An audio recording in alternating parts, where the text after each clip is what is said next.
এই মুহূর্তে সবজির দাম বেশ খানিকটা নিম্নমুখী এবং মধ্যবিত্তের মোটামুটি নাগালের মধ্যে রয়েছে, কিন্তু তারপরেও কেন বাজারগুলোতে ক্রেতাদের সেভাবে দেখা পাওয়া যাচ্ছে না, এই প্রশ্ন কিন্তু বিক্রেতা যারা রয়েছেন তাদের কপালে চিন্তার ভাঁজ বাড়াচ্ছে। যদুবাবুর বাজার থেকে সৌভিকের একটি প্রতিবেদন দেখুন।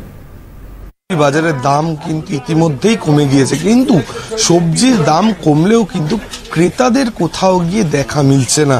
কিন্তু সেই একই জায়গায় দাঁড়িয়ে তারা কিন্তু বিক্রির আশায় সকাল থেকেই কিন্তু তাদের যে আমদানির জিনিস সেই জিনিস কিনছেন এবং তারা বলছেন পাইকারি বাজারে কিন্তু দামের কোনো হেরফের নেই, তাদের কিনতে হচ্ছে যেই দামে, বিক্রির জন্য কিন্তু দাম তাদের কমিয়ে দিতে হয়েছে। সরাসরি তাদের থেকে শুনবো কি বলছেন তারা।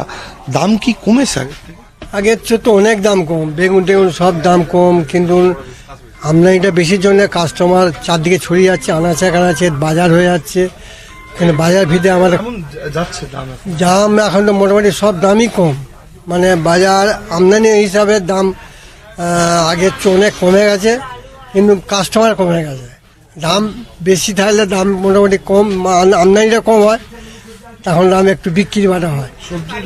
সবজির দাম কি রয়েছে এখন? মোটামুটি বাঁধাকপি 20 টাকা, বেগুন 20-30 টাকা, টমেটো 20 টাকা, 25 টাকা, গাজরও আর একটা দেশি গাজর আছে, ওরা 20 টাকা কিলো, বিন ওই 40-50, কড়াইশুঁটি এখন রাঁচির মোটরটা 50 টাকা, পেঁপে 30 থেকে 40 টাকা দাম, আর শশা 40, উচ্ছে 50-60, কাঁচকলা ধরো জোড়া 10 টাকা, ঝিঙে 50 টাকা, 60 টাকা, 50-60।